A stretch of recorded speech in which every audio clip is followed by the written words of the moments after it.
भाई बहन आए हैं, उनका इस प्रांगण में हार्दिक अभिनंदन और स्वागत है।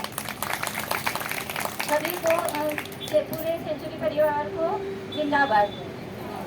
सबसे पहले मैं सलाम करती हूँ ताई जी और उन नर्मदा आंदोलनकारियों को जिनके वजह से आज हमारा जिन्होंने हमारा अच्छा मार्गदर्शन किया और हमारा आंदोलन यहाँ तक पहुँचा है और हम अपने हक और अधिकार के लिए लड़ना सीखे हैं।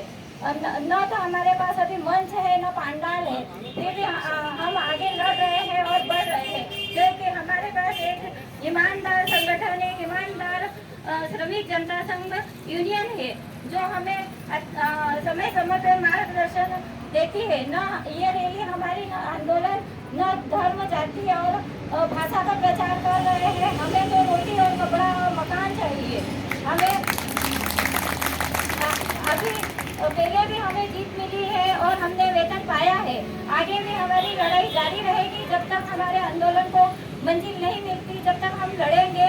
हमारे सेंचुरी के भाई बहन एकदम संगठित होकर अपनी लड़ाई को आखिरी मंजिल देंगे। हमारी लड़ाई लंबी जरूर है, लेकिन हमारी जीत भी उतनी शानदार होगी। भले अभी हमें समय लग रहा है, लेकिन हम हारेंगे नहीं। हमारी कानूनी लड़ाई जारी है और आगे भी हम मैदानी लड़ाई लड़ने के लिए तैयार हैं। जिंदाबाद।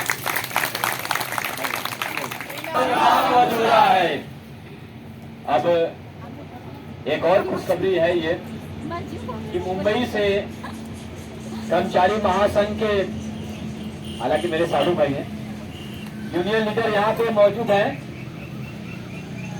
हमारे ब्रिजभूषण तिवारी जी।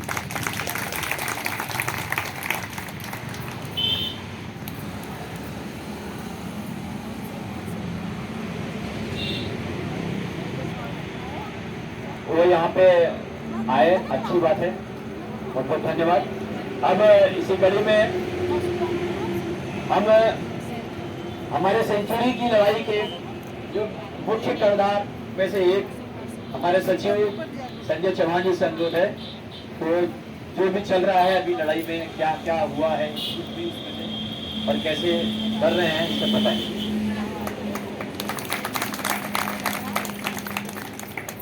कौन बनाता हिंदुस्तान? भारत का मजदूर किसान। कौन बनाता हिंदुस्तान? भारत का मजदूर किसान। नारी शक्ति आई है, नई रोशनी लाई है। नारी शक्ति आई है, नई रोशनी लाई है। जिंदाबाद साथियों। आदरणीय मेधाताई एम.बी. चौधरी साहब जी, मकवाना जी और आगंतुक नर्मदा बचाओ आंदोलन के भाइयों एवं बहनों, हम सेंचुरी आंदोलन की तरफ से आप सभी का हार्दिक अभिनंदन करते हैं। आज 1 मई ये श्रमिक दिवस है और मजदूरों के संघर्ष की बात, अपने हक और अधिकार की बात रखने का ये दिन है और उसी के लिए हम आप सभी यहाँ उपस्थित हुए हैं। तो दोस्तों, इसका इतिहास बहुत लंबा है। ये शुरुआत कैसे हुआ?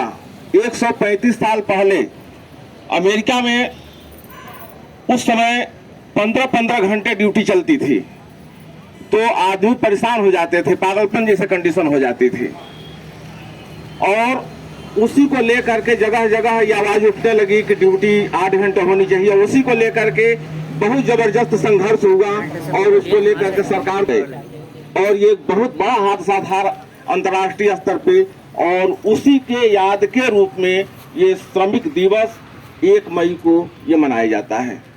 और देखा जाए तो आज भी जो 8 घंटे की ड्यूटी थी और उसको धीरे धीरे 12 घंटे के तरफ ले जाना, आज भी उसी कंडीशन के तरफ सरकार ये लेके जा रही है। आदमी 8 घंटे काम करता है, लेकिन जब 12 घंटे जो काम करते हैं उनसे पूछिए उनका क्या हाल है। उनका कुछ दिन ड्यूटी करने के बाद वो डिप्रेशन में आ जाते हैं और पागलपन जैसे कंडीशन हो जाती है। एक तो मेहनत का काम वर्कर का है ही है, कोई एकदम आराम का काम तो है नहीं, और उस मेहनत के घड़ी में जब 12 घंटे का काम करेंगे तो क्या हाल होगा।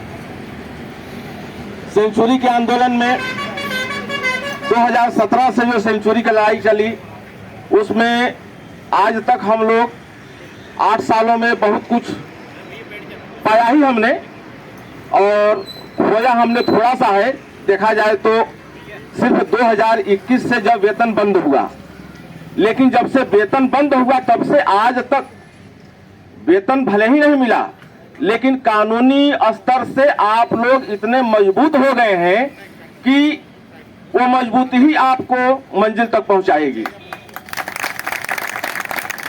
और मामला भी आप लोग सभी लोग जानते हैं कि हाई कोर्ट में 3-3 बार आप लोग जीत गए, मामला ट्रिब्यूनल कोर्ट तक चल रहा है, और जो जीत हाई कोर्ट में मिली है उससे यह ऐसा लग रहा है कि जिस तरह से 2018 में मेरिट ग्लोबल ट्रिब्यूनल के जज के सामने बोलता था कि माननीय विक्रय तो निरस्त हो गया, इसलिए हम हाथ जोड़ के प्रार्थना है कि आप हमको इस केस से अलग करिए, और आने वाले समय में जो कंडीशन चल रहा है वही कंडीशन आएगा कि मंजीत ग्लोबल को भी ट्रिब्यूनल कोर्ट के जज के सामने हाथ जोड़कर बोलना पड़ेगा कि माननीय ये विक्रय निरस्त हो गया है और हमको भी इस केस से बरी अलग कर दीजिए।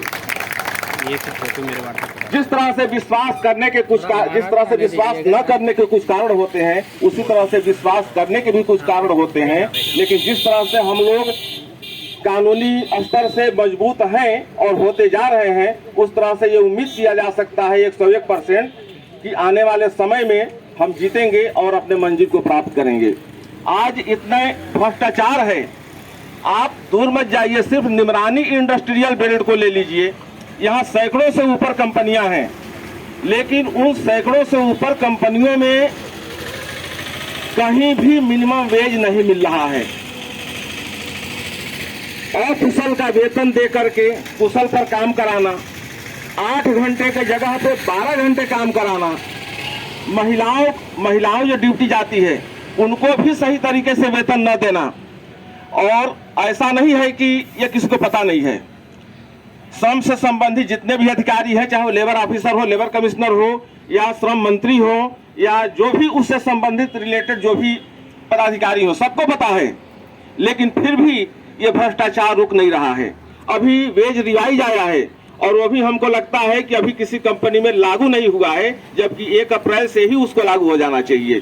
तो दोस्तों, इस तरह की गड़बड़ियां हैं, और जिस तरह से सेंचुरी के वर्कर लड़ रहे हैं, उसी तरह से अगर हक अधिकार लेना है तो दूसरे कंपनियों को भी उसी तरह से ईमानदारी से लड़ना पड़ेगा, क्योंकि बगैर लड़े जीत संभव नहीं है।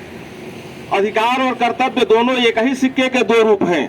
अगर हम जीतना चाहते हैं तो लड़ना भी पड़ेगा, और हम लोग लड़ रहे हैं, जिस तरह से लड़ रहे हैं उस तरह से जीत संभव है। जय हिंद, जिंदाबाद।